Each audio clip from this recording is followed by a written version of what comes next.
मानु जन्म न पाए के पौ पर अटके आए, अब की पासा न पड़े तो फिर 84 आए।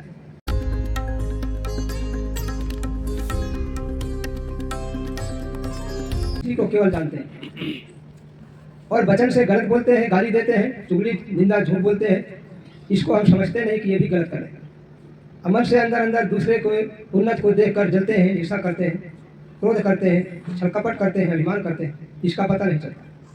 तो इन तीनों तन मन वचन के कर्मों का परिणाम सबको हमें भोगना पड़ता है किसी न किसी रूप में। एक बता रहे थे भक्त अजूबा में आए, बोले साहब बिजली गिरी, आकाशीय बिजली, और 3 लोग मर गए मेरे साथ, और मेरे को बगल में मेरे ऊपर भी आई तो मैं मूर्छित होकर गिर पड़ा। फिर लोग आए, लेके गए और दवा इलाज कराए, ठीक हो गया, लेकिन अभी उसका असर मेरे शरीर में रहता है। तो देखिए कर्मों का ही तो ताप है। किसी को बिच्छू सर्प काट लिया, जल जुड़ी बुखार ताप में मर गया, कोई को एक्सीडेंट आदि हो गया, ये कर्मों के ही परिणाम। इसलिए साहब कहते हैं आपन कर्म सुधारो भाई, तुम पर जुर्म है ना ईश्वर खुदाई। अपने कर्मों का सुधार करो, तुमको कोई जुर्म देने वाला बाहर ईश्वर खुदा परमात्मा नहीं है। तुम स्वयं जैसा करते हो उसका परिणाम तुमको मिलता है। स्वयं कर्म करते आत्मा स्वयं तत्भ्रमस्ते, स्वयं भ्रम संसारे स्वयं तस्मात् विमुच्यते। ये जीवात्मा स्वयं कर्म करता है, स्वयं उसका फल भोगता है, अज्ञान को छोड़कर मुक्त हो जाता है। अज्ञान दशा में ही वो पाप कर्म करता है। एक कर्म है बोना उपजे बीज बोन, एक कर्म है भूजना उगे अंकुश हो। एक कर्म है बोना, 10 किलो बीज बोते हैं उसको कई गुना मिलता है। एक कर्म है भूजना उगे अंकुश हो। एक कर्म है बीज को भून करके बो तो क्या जगेगा? नहीं जगेगा। इसी प्रकार जो हम सकाम भाव से कर्म करते हैं फल की इच्छा से, तो उसका परिणाम हमें मिलता है। निष्काम भाव से करते हैं, किसी को दान रूप में दे दिया उसको लेने की भावना से नहीं, तो उसका कोई भाव नहीं होगा, उसका कर्म नहीं बनेगा। और जो हम देते हैं इसके रूप मूल में ब्याज मिले तो वो सकाम भाव से देते हैं कि और इसका मिले। और कभी होता है कि ब्याज के लोभ में मूल भी चला जाता है। इसी प्रकार हम मनुष्य होकर के विवेक नहीं करते हैं, बहुत लोभ में पड़ते हैं और कहीं पतित हो जाते हैं, और हमारा जो मूलधन जीवन है ये भी चला जाता है, बाजी में हार जाता है। कहते हैं मानो जन्म पाए के पौ पर अटके आए, अब की पासा न पड़े तो फिर 84 आए। अगर इससे सत्कर्म भक्ति वैराग नहीं किया तो फिर ये मन पुल है, इसी के चक्कर में अटक गया और विवेक नहीं किया, फिर 84 में पशु पक्षियों की खानी में जाकर फिर भटकता है। इसलिए कर्म करो, उसके परिणाम पर विचार करो, इसका परिणाम क्या हुआ। हम बीज तो बोते हैं पाप का और चाहते क्या है? सुख। तो क्या सुख मिलेगा? पाप का बीज बो करके सुख नहीं मिलेगा, पुण्य का बीज बोगे तो सुख मिलेगा।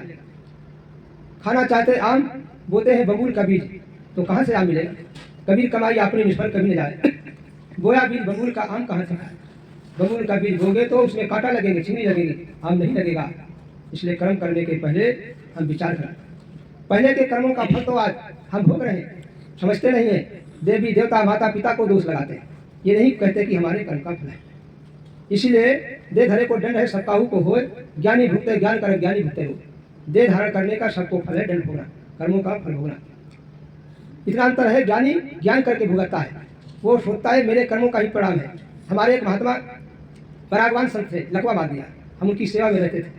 तो एक महात्मा बोले साथी हमारे, अरे उनको बोले अरे जहर खा ले छुट्टी मिले। तो उन्होंने कहा ना, मैं जहर नहीं खाऊंगा, इसी जीवन में भोग के समाप्त करूंगा। जहर क्यों खाऊं? बाकी रह जाएगा जो मेरा प्राचित कर्मों का प्रारब्ध भोग है वो पूरा करना। तो ये ज्ञान है, ज्ञानी भुगते ज्ञान कर ज्ञानी भुगते रोग। अज्ञानी दूसरे को भोगता कर्म अपने कर्मों का फल, और दोष दूसरे को देता है, भगवान को गाली देता है, माता पिता को दोष देता है, दूसरे को दोष देता है। इसलिए हम सुख चाहते हैं तो सुख का बीज बोए, पुण्य का बीज बोए, पाप का बीज मत बोए। पहले का तो भोगे नहीं चुकता, अब विवेक नहीं करता, फिर नए नए कर्मों को बीज बो रहा है।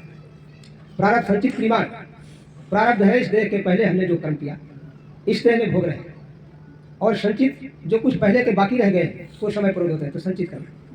क्रियाण जो अभी क्रियाण वर्तमान में करते हैं वो क्रियाण कर्म है। इसलिए जो क्रियाण है उसमें तो हम स्वश है ना, वर्तमान में हम स्वश है।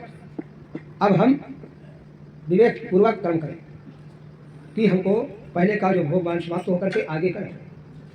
तो हम कर्मों के जो 3 ताप बनते हैं उन पर विचार करें और अपने बच्चों में अच्छे संस्कार दें। आज देखो सरकार के नियम है, हम नहीं पालन करेंगे तो उसमें भी हमको भोगना पड़ता, दंड भोगना पड़ता। अब महाराष्ट्र में गुटखा पर नियंत्रण बोर्ड, लोग पान बेचते हैं, उसके साथ गुटखा देते हैं, तो गुटखा मना है, लेकिन पैसे के लालच में दुगना तिगुना करके वो बेचते हैं। अब पकड़ गए तो एक भक्त बोला, फोन किया, हाल चाल पूछा, कहे साहब लड़का गुटखा बेचने में पकड़ गया है, जेल गया है, जमानत करवाना पड़ेगा। तो इतना देखो कड़ा नियम है दंड। तो अब लालच में चोरी करके बेचोगे, पकड़े जाओगे तो उसका फल भोगना पड़ेगा।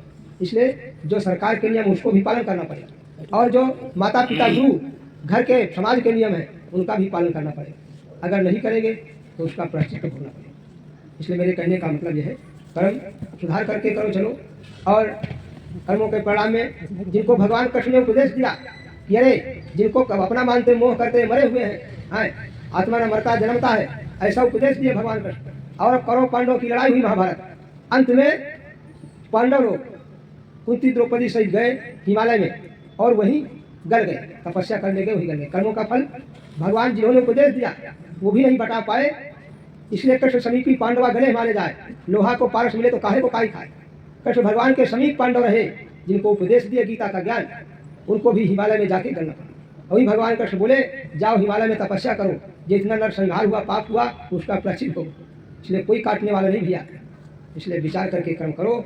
आज बड़े दुख की बात है, जिन घर में माता पिता भक्त हैं उन्हीं घर के बच्चे शराब होटल बोतल में धन गंवा रहे हैं, और साधु संतों को दान दिए देते हैं तो उसमें अड़ंगा लगाते हैं, और उन्हीं के बच्चे शराब कबाब में बर्बाद कर रहे हैं और उनको दुख मिल रहा है, इस पर विवेक नहीं करते। अगर साधुओं को दान दे दिया तो बड़ा दानी बनता है, बड़ी दानी बनती है ना, ऐसा लोग कहें। अरे साधु संतों को दान किए तो कुदान में गलत जगह नहीं गया, उसके वजह से अगर तुम्हारे बच्चे भी आते जाते रहते उनके साथ तो तुम्हारे बच्चे भी अच्छे रहते। अब तुम्हारे बच्चे शराबी हो गए, अब बताओ क्या करोगे, अब उनके पीछे तुम भी दुख भोगो। इसलिए संतों को जो तुम्हारे शक्ति हो दान दोगे तो उसमें तुम्हारी बुद्धि ठीक रहेगी, परिवार ठीक रहेगा, बच्चे संस्कारी बनेंगे। वहाँ रंग नहीं लगाना चाहिए। कहीं कहीं हम लोग जाते हैं माघ मेला आदि के लिए कोई देते हैं तो भीतर से आवाज़ सुनने को मिलती है, वो औरत उसकी हुड़कती है अंदर से, तो एक बात सुन लिया, मैं कहा भाई तुम तो अंदर दिल शुद्ध नहीं आए, हमको ऐसा दान नहीं चाहिए, क्योंकि तुम्हारी पत्नी को भाव नहीं सीख, क्यों जबरदस्ती करें। तो ऐसे होते भाई। अगर लक्ष्मी के सुचार है, धर्म अगिन चोर, जेठे के अपमान ते तीन मचावे शोर। लक्ष्मी के 4 सूत्र हैं, धर्म अगिन राजा चोर। धर्म नहीं करोगे तो राजा दंड ले लेगा, कर आज इनकम टैक्स, और डाकू लूट लेंगे, चोर मुँह धर खाए, है ना। अग्नि पलिता राजदंड, चोर मुँह धर खाए, और 3 दंड दुनिया सहाय धर्म सहना। नाच नौटंकी में होगा, अकेले लगा देगा 50,000, और चंदा कोई लेकर अच्छा कर्म करे तो उसमें 100 रुपया देने में मुश्किल पड़ेगा चंदा में। हम अकेले शादी विवाह में कितना खर्च कर देता है, वो तो करना ही पड़ेगा, क्योंकि तुम्हारे बच्चे बेटी बेटा करना पड़ेगा। नाच नौटंकी करवाते हैं उसमें खर्च करते, लेकिन दान पुण्य में धर्म कर्म में नहीं, तो फिर क्या होगा भाई, जैसा बीज बोगे वैसा ही मिले। आज जो है आप लोग संतों के विचार सुने, मैं कर्मों पर थोड़ा बोला, कल का समय है, अब यही है।